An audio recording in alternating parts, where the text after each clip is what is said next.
Jésus est bon, Jésus est bon, vraiment tu es bon. Je ne sais pas moi comment te remercier de tout ce que tu as fait dans ma vie. Balingami kati na Bien-aimés dans le Yesu. Seigneur, Napesi bino je mbote vous na salue kombo tous na en le Yesu nom Christ. précieux de Jésus-Christ. Ngai ndeko na bino Pasteur C'est bien François moi, Makolin, votre frère, Vanzulu. le pasteur François Macolin. Naye ko Je témoigner viens monene témoigner na la Nzambe, grandeur de Dieu pour na tout ce oyo qu'il a nyonso accompli asali dans ma kati na vie. bomoi na ngai. Nazali ko témoigner monene na Nzambe na oyo Nzambe asali Je kati na bomoi témoigne na ce que ngai. Dieu a accompli dans ma vie et que Lokumu la ezonga gloire kaka lui epai soit na ye rendue. Nzambe. Mais avant na banda na ko déclarer par déclaration moko oyo esengeli biso bana na Nzambe toyeba ko déclarer. Avant de commencer, j'aimerais faire une déclaration que tout enfant de Dieu devait Bandeko faire na dans sa ngai, vie. Bien-aimé dans le Seigneur,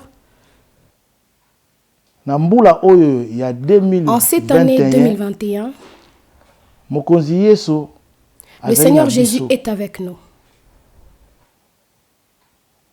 Balobela biso tangu nyonso ba makambo eza koleka ya ba COVID-19 mais biso bana na Nzambe faut toyeba ke Nzambe na biso alobaki Peu importe ce qui bouge le monde, il s'agit bien de Covid-19, mais notre Seigneur nous avait promis de toujours rester avec nous jusqu'à la fin du temps. Et j'aimerais déclarer quelque chose. Ma première déclaration est celle-ci. Moi, enfant de Dieu, je n'aurai jamais peur. Peu importe les informations qui se passent, qui se disent en cette année 2021, je n'aurai pas peur car je sais que Jésus-Christ est avec moi. Ma deuxième déclaration, en cette année 2021, moi, j'espérerai toujours en l'Éternel. Et ma troisième déclaration, en cette année 2021, le Seigneur me fortifiera toujours. Le Seigneur me donnera toujours la force. Il me donnera la paix. En cette année 2021, quand les hommes, quand le monde bouge, mais moi et ma famille, nous espérerons toujours en Dieu. Le Seigneur nous gardera ma femme, mes enfants et toute ma famille. Maintenant, j'aimerais passer directement à mon témoignage. Si vous me voyez aujourd'hui, si vous me voyez devant vous aujourd'hui en cette année 2021, c'est par la grâce du Seigneur. Ce monde marche pas correctement. Moi, j'étais malade et j'ai été frappé par l'épidémie qui frappe le monde, celui du coronavirus. Mais le Seigneur m'a fait sa grâce. C'est pourquoi je viens témoigner sa grandeur. C'était un certain 3 novembre, quand le deuxième vague du Covid-19 était arrivée, j'étais endormi et j'ai fait un rêve qui n'était pas bien. Le démon ou la force du mal m'a combattu. Et quand je me suis réveillé, j'ai raconté à ma femme tout ce que j'avais rêvé. On a prié, ma femme et moi. On a béni le Seigneur. Et le matin, avant que ma femme puisse aller au travail, elle me posera la question de savoir si j'allais bien et je lui disais je vais bien. Elle me demande si elle pourra aller au travail et je lui ai dit tu peux aller. Et elle me dira si tu ne te sens pas bien, alors ta fille, la joie, va aller t'accompagner chez le médecin. À 9h, je ne me sentais pas bien. Et j'ai dit à ma fille de pouvoir m'accompagner chez mon docteur. Et arrivé chez le docteur, sentir vraiment Et j'ai commencé à trembler. Et quand le docteur me voit,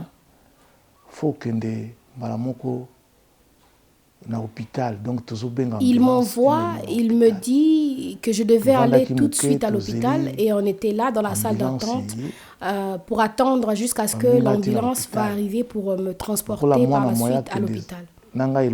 Et comme ma fille ne pouvait pas m'accompagner, je devais aller toute seule dans cette ambulance. Et tout ceci se déroule dans notre ville de Duren, là où moi aussi je vis. Arrivé là-bas à l'hôpital, ils ont fait tout ce qu'ils devaient faire. Ils m'ont fait tous les tests possibles. Et ils me diront que je suis négativement testée au Covid. Mais qu'il devait encore reprendre les tests. Et le jour d'après, donc le 4, et là ils me diront que je suis donc finalement positive. Et je ne respirais pas non plus convenablement. Et ce test est devenu finalement positif. Donc, et ils m'ont demandé d'appeler ma femme. Et ils m'ont informé qu'il allait me placer sous coma artificiel. Et j'ai appelé ma femme, maman Vicky, depuis la maison pour qu'elle puisse comprendre la situation. Et quand je l'ai appelée,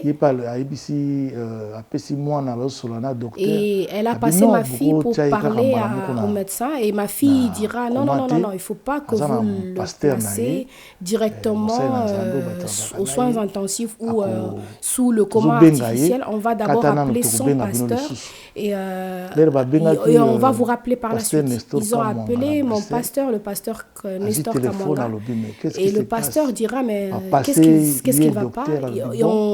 Ils lui ont passé le pasteur, où le pasteur a parlé au docteur, et le pasteur dira qu'il allait prier. Et ma respiration s'aggravait toujours d'un moment à l'autre. Après que mon pasteur a commencé à prier, et moi, au-dedans de moi, je me disais, je n'ai pas un problème avec qui que ce soit, car je sais que l'Éternel est avec moi. Et subitement, je commençais à sentir que je me sentais assez mieux. Et je leur ai dit, j'ai dit au docteur que vous pouvez faire tout ce que vous avez à faire. Et après 7 ans, j'étais donc finalement dans le coma. Et comme il n'y avait plus de la place ici à l'hôpital à Duren, ils ont dit qu'il allait me transférer directement à l'hôpital de Aachen. Alors, l'hôpital de Bethléem. Je ne sais pas parce que j'étais déjà sous coma artificiel. Et je ne sais pas comment ils m'ont transporté ou transféré dans cet hôpital, mais finalement, je me suis retrouvée dans cet hôpital. En tout cas, ceux qui jouent les mêmes jours, je ne sais même pas si tous ceux-ci se sont déroulés le même jour ou alors qu'ils faisaient quelques jours. Je me sentais comme si j'étais dans un rêve ou alors que mon âme vivait encore. Et moi, je me sentais normal, comme si j'étais en vie, j'avais conscience comme si je vivais et j'étais en promenade et je me suis retrouvée dans un parc. Et j'ai rencontré un homme qui me dira, homme de Dieu. Il me dit comment? Je lui dis oui, ça va mon frère. Il me dit tu es tellement bon avec les hommes, tu es tellement un homme de bien, mais il faut que tu saches quelque chose, beaucoup ne t'aiment pas. J'allais lui poser la question de savoir pourquoi il me disait ces choses. Il me dira à suivre. Il me dira pasteur à suivre. Alors, bon, c'est vrai qu'il m'a dit à suivre et je me suis dit, bon, peut-être qu'on allait aborder, continuer cette conversation après. Arrivé devant un magasin et je voyais un frère, un jeune homme descendre d'une voiture. Il viendra juste auprès de moi pour me dire, mon vieux, est-ce que tu sais que tu vas mourir? Je dis, mais qu'est-ce que tu dis? Il me dira, mais tu vas mourir dans si peu de temps. Et je lui dis, on ne peut pas mourir comme ça. Et puis il entre dans sa voiture et il s'en va. Alors que je me sentais normal, comme si j'avais ma conscience. Je ne sais même pas comment l'expliquer. Ce n'était vraiment même pas comme une vision. Et je suis rentrée chez moi. Arrivé chez moi, j'ai fait tous mes programmes. Et je voyais que j'avais un programme établi comme si j'avais une invitation où j'allais à New York, à Manhattan. Et je dirais à ma femme que demain je vais faire un voyage vers les États-Unis. Et ma femme me dira, donc tu dois préparer ta valise pour ensuite aller en vacances ou alors en voyage. Bien aimé, j'ai tout préparé et je me suis retrouvée à l'aéroport, j'ai fait mon check-in et j'ai pris l'avion et je me suis retrouvée aux États-Unis. On est venu m'accueillir et cette fête s'est bien déroulée. Alors que moi, présentement, physiquement, je ne me suis jamais retrouvée aux États-Unis. Mais là-bas, je me suis retrouvée aux États-Unis, au Manhattan. Et j'ai vécu cette fête. Et je devais finalement rentrer. Et il y avait des gens qui m'ont accompagné à l'aéroport. Et j'ai pris mon avion. J'ai pris l'avion. Et l'avion a décollé aussi. Quand l'avion décolle, je me disais, je rentre à l'aéroport et du coup l'avion redescend. Et je me dis peut-être qu'on a fait un escale. Ou alors que l'avion devait se reposer ou quelque chose de pareil. Et j'entendais le haut-parleur dire que tout le voyageur de cet avion devait descendre ici. Comment on devait descendre ici? Je ne connaissais même pas le pays. Je leur ai demandé dans quel pays on s'est retrouvé. Et ils m'ont dit c'était en Chili. Et j'ai dit je ne sais même pas dans quelle partie de l'Amérique se retrouve le Chili. Mais ils me diront finalement que tout le monde doit descendre ici.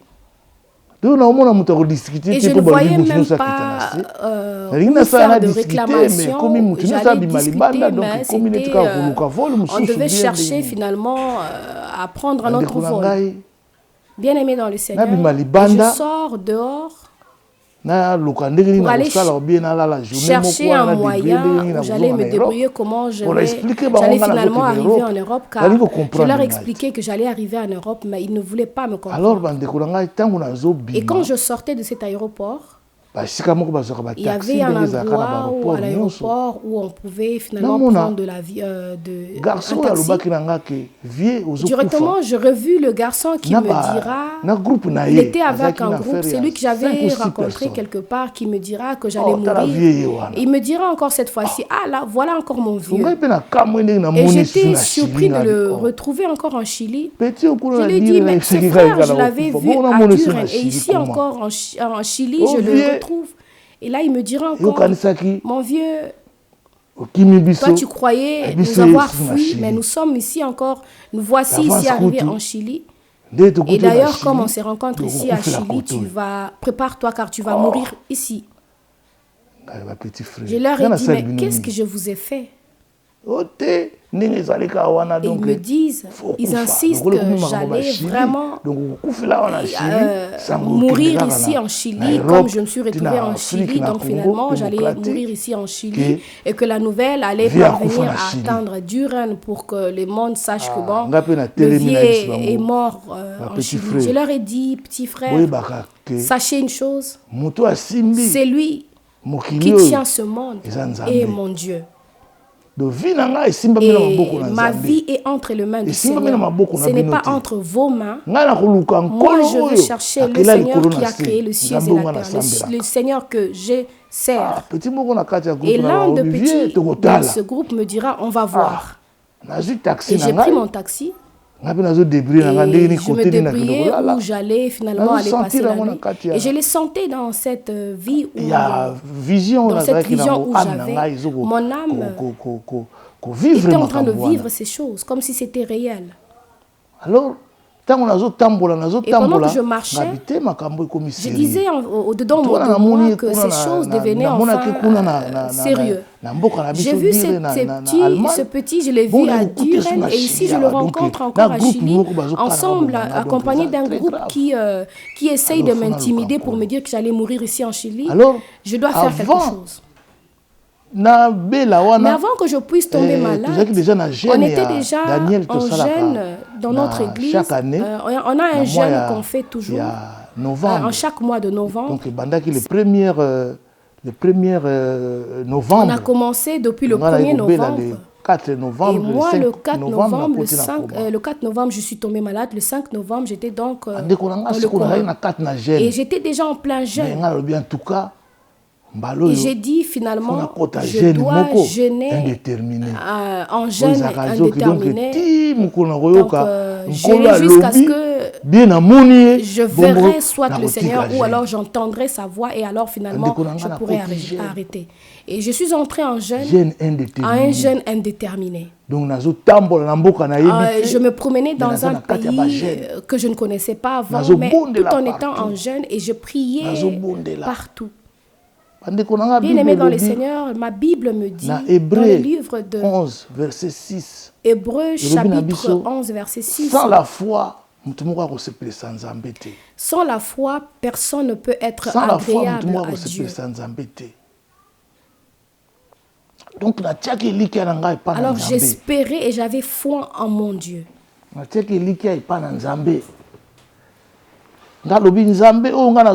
dit le Seigneur que je sers et que je prie est un Dieu qui ne pourra pas m'abandonner. Bien aimé dans le Seigneur, parce que je sentais la mort qui était à ma recherche. Hébreux 11, verset 6, c'est ça.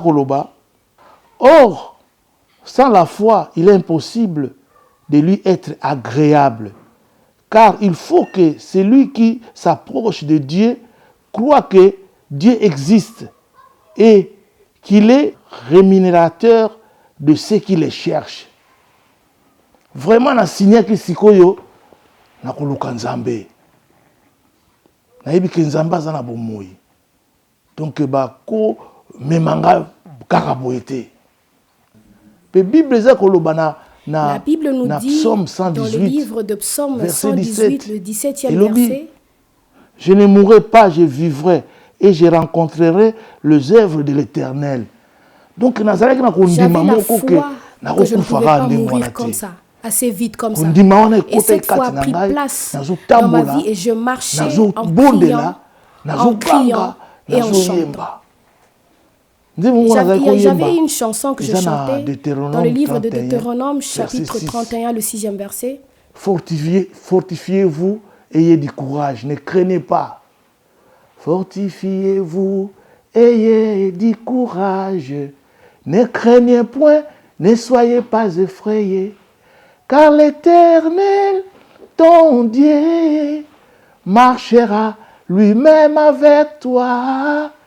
Il ne te délaissera point, il ne t'abandonnera point. Donc, cette chanson, c'était la chanson qu'on a chantée quand je priais, quand j'avais fait un mauvais rêve.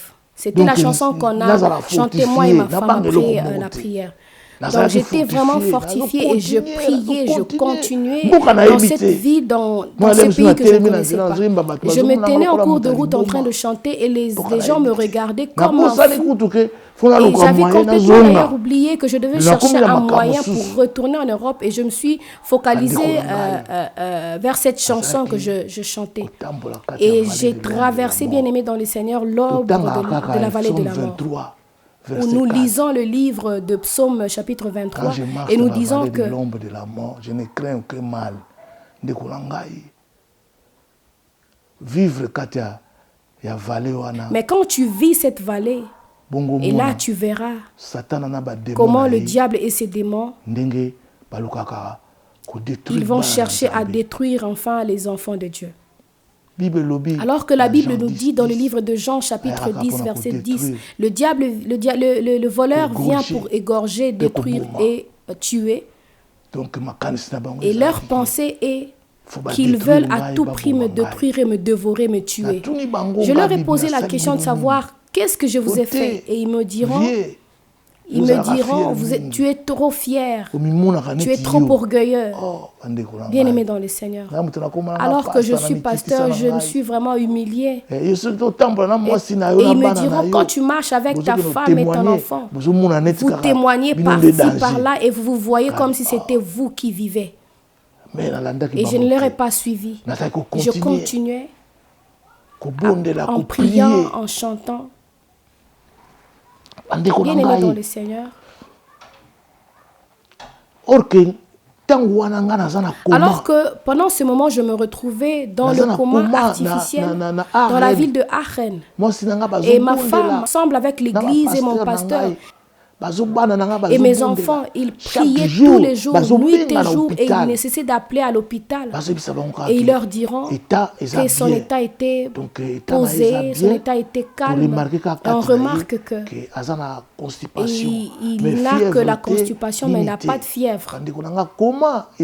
Bien aimé, le coma, c'est comme si c'était une demi-mort. Tu peux aussi mourir. Combien meurent dans le coma? Bien aimé dans le Seigneur. Apprenons à marcher tout en craignant le Seigneur. Car le diable est devenu comme un fou ainsi que ses démons. Ils veulent ou ils font n'importe quoi. Et aussi longtemps que tu ne marches pas avec le Seigneur, ça te sera très difficile. Car ce temps est le temps de chercher Dieu. Il faut marcher avec Dieu. Si tu ne connais pas Dieu, alors va à sa recherche. Le Seigneur est partout. Moi, j'ai cru en Dieu et j'avais foi en Dieu. Comme je vous ai dit, moi, je cherche le Dieu qui a créé le ciel et la terre. Et ces jeunes où j'étais en train d'entrer, c'était un jeûne où je me suis disciplinée pour dire je veux rentrer en jeûne indéterminé. Je me suis retrouvée en temps et c'était arrivé le 10e jour où je n'avais rien mangé ni boire, alors que moi je me retrouvais physiquement dans le coma et là-bas je marchais sans manger, sans boire. J'ai posé la question à Dieu pour dire, mais si j'arrive, un homme physique arrivé à son 10e jour de jeûne sans manger ni boire, je devais quand même mourir, alors que moi j'ai atteint déjà le 10e jour et je ne meurs pas. Comment? Et un jour, je me suis vu entre les mains des ennemis. Et ces ennemis m'entouraient. Ils m'ont transporté dans un immeuble.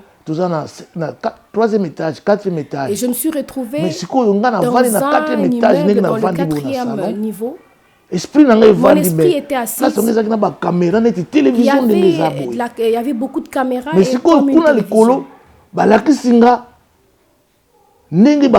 là-haut, j'étais enchaîné par les mains et par les pieds et je n'avais que ma culotte. Et ces jeunes étaient là, mes ennemis, ils étaient là en fête et ils buvaient du champagne en disant que ce vieux va enfin mourir. Et ils ont pris un revolver,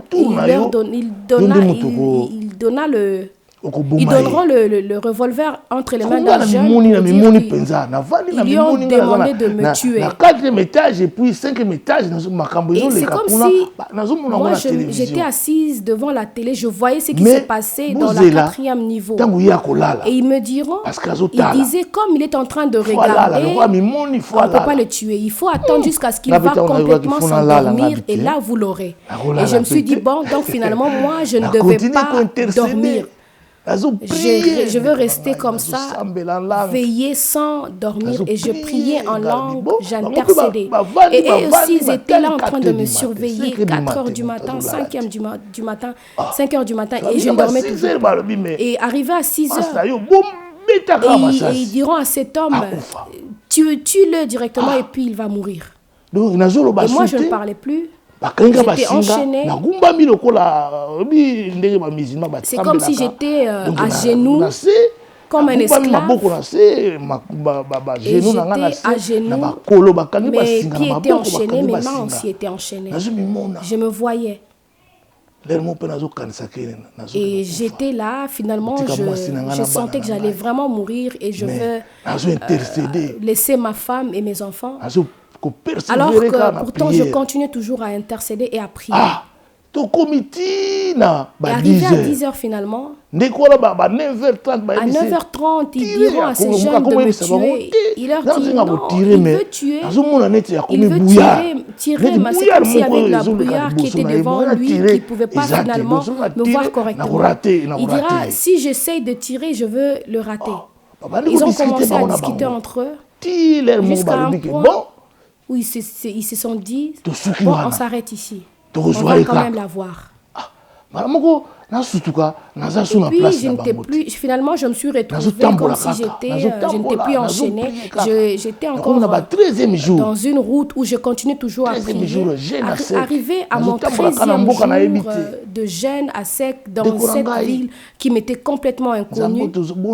Bien aimé, c'est Dieu que nous servons, nous prions et vraiment en vie. Si tu crois vraiment en lui, il va intervenir dans ta guerre, car il a intervenu dans ma situation. Comme il a dit, je veux rester avec vous jusqu'à la fin du temps. C'est vraiment la parole, la vérité. Et là, pendant que je marchais, un jour, c'était comme si quelque chose était entré en moi. C'est comme si je ne pouvais plus parler. C'est comme si j'avais même plus la langue dans ma bouche. Donc, pendant que je criais, et comme je criais avant, mais je n'étais plus en ce moment en position de crier. C'est comme si ils avaient pris ma langue pour m'empêcher de crier, mais alors que comme il m'avait encore laissé le cœur, j'intercédais dans mon cœur.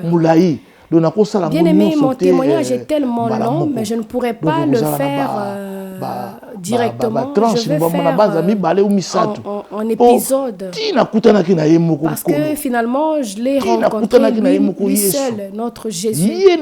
Parce que c'est avec lui que j'ai conversé. C'est lui qui m'avait demandé de retourner. Tout va bien se passer. Et tu vas enfin retrouver ta famille. Bien aimé dans le Seigneur. Le Seigneur aime qu'on le cherche de tout cœur. Je l'ai cherché de tout mon cœur. Je priais, je chantais, je pleurais. Et je marchais en cours de route. Et je le louais, je le priais. C'est vrai que j'avais plus la langue dans ma bouche. Comment tu peux je me suis retrouvé avec les gens de ce pays, les gens de Chili, et je leur ai rencontré que j'avais ma bouche, mais je n'avais pas la langue. Et je voulais qu'il me montre le chemin pour aller à l'hôpital. Pas même 30 cm, la personne qui se tenait devant moi, même pas à 30 cm de moi, mais il ne me comprenait pas. Il pensait que j'étais fou et il ne me comprenait même pas. Il ne me comprenait même pas, il me laissait, il passait devant moi. Et je me disais, je meurs. Alors que je continuais toujours à prier dans mon cœur, je priais toujours, j'avais toujours foi. Et je parlais en langue. Bien aimé dans le Seigneur. J'ai bon marché. Alors, arrivé à un endroit, et il y avait tellement beaucoup de bruit et je me posais la question de savoir qu'est-ce qui se passait. C'était comme un petit stade. Il y avait beaucoup de gens qui criaient. Et j'étais vraiment excitée à l'idée de voir qu'est-ce qui se passait à l'intérieur. C'est comme si il y avait des gens qui faisaient des courses, des athlètes, il y avait beaucoup de personnes, ils parcouraient toute la salle en priant en langue. Et moi aussi je me suis mise dans cette partie et j'ai commencé à parler en langue. Et il y avait des tonnerres de langue que je n'ai jamais vu avant. C'est comme s'ils marchaient, ils faisaient des rêves, ils rêvaient comme s'ils revendiquaient leur droit, c'était comme ça. Mais une affaire, il y a 300 ou 400 personnes. Il y avait beaucoup de personnes comme... Donc, je me suis mise ensemble avec eux et j'ai... Et puis, moi, je ne faisais rien parce qu'il n'y avait pas la langue dans ma bouche. Et eux, ils continuaient à langue.